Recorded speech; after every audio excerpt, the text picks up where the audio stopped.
Бул чөйрө адамдын окружениясы, бул адамдын жеке жашоосуна влияниясы өтө чоң болот. Кумарпоз менен дос болсоң, кумарпоздордун шайкасынан табасың. Наркомандар наркоман менен жүрөт. Сөйрүк ошол кыздарга, башкасына напередок слабый болгондор ошондой компанияда жүрөт. Кимиси кандай стихиясы болсо, ошол стихия буларды объединять этип турат.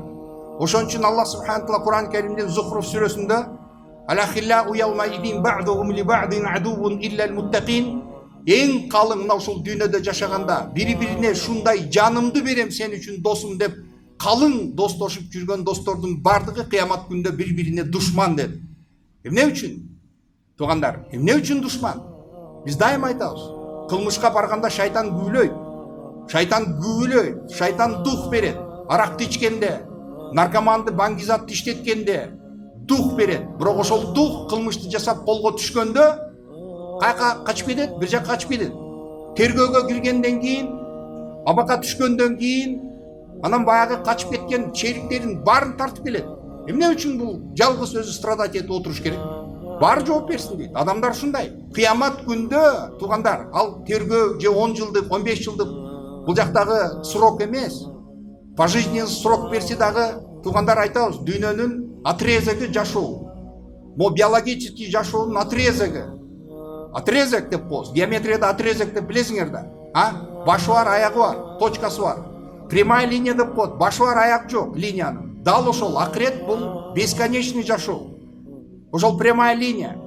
Ошол түбөлүк жашоодо тозокко кирип кетиш кооптуу перспективасы турганда, бул дүйнөдө бирге жешип, бирге тоноп, бирге зомбулук кылып, эптеп ушул шылуундук кылып акча тапканы, эптеп ушул дүйнөдө бир какой-то бир жеке интерестерин жогору койгон инсандар кыямат күндө Аллах субханаху ва таала алыс горизонтко аркырап турган тозокту тарттырып келип коюп койгондо, ошол тозоктун ысыгы жетип, тозоктун айкырып турган үнүн укканда, бул жакта досум мен сен үчүн жан берем деп өлүп аткан достор кыямат күндө бири-бирине душман болуп турат. Ошондо сен мен баштагансың. Жок, сен кылгансың. Сен. Аллах субханаху ва таала шуну Зухруф сүрөсүндө айтып койду. Иллал муттакин. Бир гана Кудайдан таква кылгандар ошондой душман болбойт деди. Эмне үчүн? Кудайдан таква кылган инсан бул дүйнөдө кылмыш ишине, жаман жолго досун сүдүрөп тартпайт. Эгер досу ошол нерсеге кетип аткан болсо, колунан кармап, ошол нерседен токтотот. Эгерде ал нерсени токтотпосо, равнодушие боло турган болсо, равнодушие подобие смерти. Эгерде сенин баңгизат чегип, ошол баңгизат менен жашап аткан досуң болсо, сен намаз окуп аткан болсоң, анын үйүнө барып, шприцти кармап турсаң, жгут менен колун тартып, кан тамырын чыгарып берип турсаң, сайдырып турсаң, жардам берип досуң үчүн да, досуң да күйүп берди, эртең ошол күйүп берип, эртең менен башың жарылып ооруп турган кезде, ошол достор жок. Эртең менен башың жарылып атканда келип баш жазып берсе, мына ошол дос деп коюшат.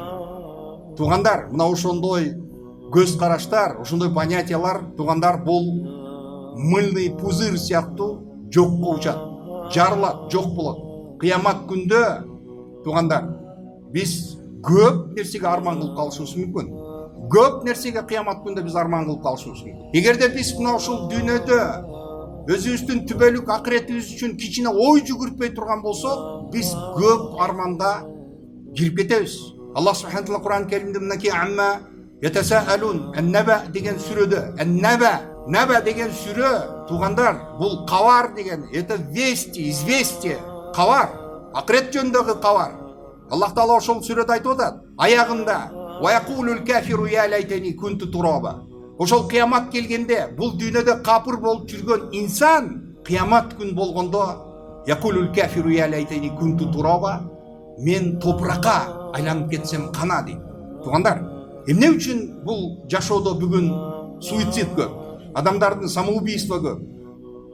Статистиканы карап көрө турган болсок, эң экономически развитый өлкөлөрдүн статистикасы биринчи орундарда турат. Эң жетишкен Япония, Корея, ошолордун арасында Казакстан мисалы айтайлы, башка өнүккөн өлкөлөр. Эмне үчүн? Потому что, туугандар, бул экономический прорыв, адамдардын жалтыр-жултур шунчалык өнүккөн менен, бирок адамдардын ички жан дүйнөсү өнүкпөсө, ички жан дүйнөсү ачка болсо, руханий азыгы жок болсо, мына ошол элдин ичи ач. Аллах субханаху ва таала бул адамдын жүрөктөрүн ач кылып койгон. Эмне үчүн? Иман жок. Аллах таала Куранда аллазина аману ва татмаинну кулубухум бидикриллах, ала бидикриллахи татмаиннул кулуб. Имандуу адамдардын жүрөктөрү Аллахты эстегенде тынчтык, бейпилдик табат. О, Алланы эскерүү менен жүрөктөр эс алат деп Аллах таала Куранда ушул аятта айтып атат. Биз эмне менен эс алабыз? Оор болгон кезде, когда тяжело, бизде друзья выручают. Досуңа чаласың, сен Кудайга чалбайсың, 2 ракат намаз окубайсың, досуңа чаласың, проблема. А досуң келет сага, 50 грамм куюп берет, же болбосо дагы бир нерсени айтат. Кылып аткан кылмышыңды дагы кубаттап, дух берет. Кыскасы, жашооң ошентип өтүп кете берет.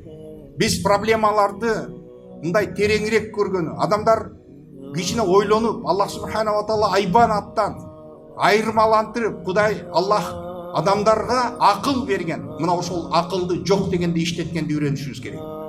Аллах мына ошол сүрөсүндө "Ва ман ямши мукиббан аля важхи" өткөндө биз өткөн сабагыбызда деле айтканбыз. Жерге тигилип басып жүргөн менен, жер карап жүгүргөн адам менен, жүзүн көтөрүп жүгүргөн адамдын кайсы бири безопасностьта? Көздү байлап алып, каттуу чуркаган менен көзү ачык чуркаган адамдын кайсы бири коопсуздук абалда чуркап баратат? Кимиси көбүрөөк ошондой рискке подвержен? Чалынып кетүү, бир жерди сүзүп алуу, машинанын астына кирип кетүү, чукурга түшүп кетүү. Кимиси ушундай рискке көбүрөөк подвержен?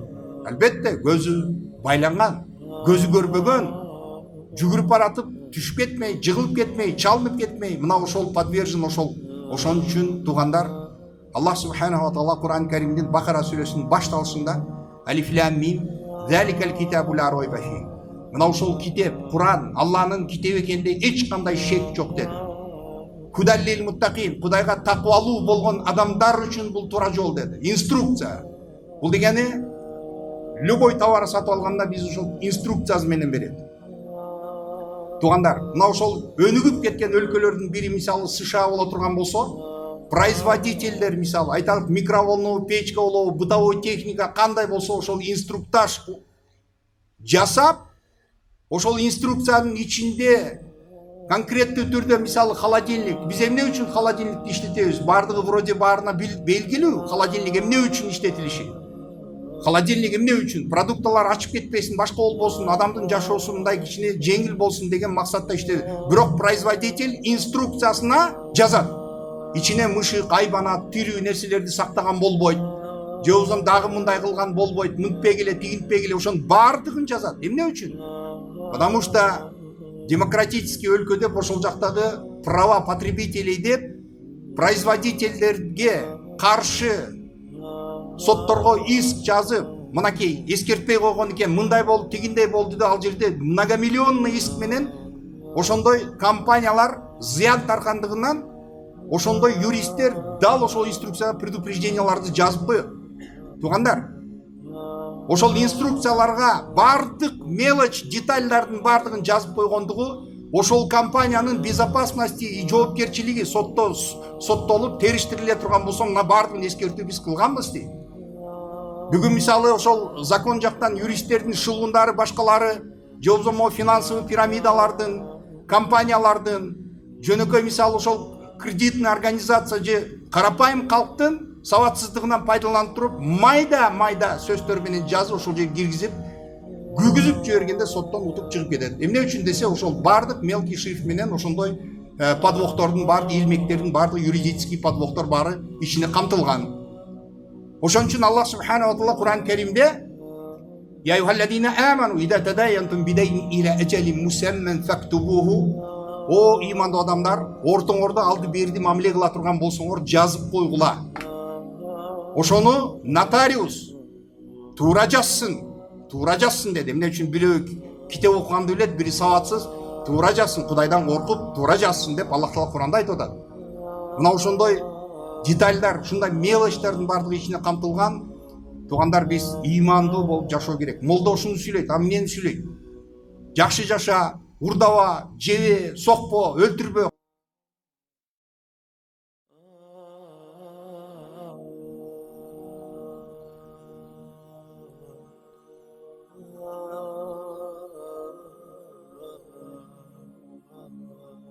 ah, ah.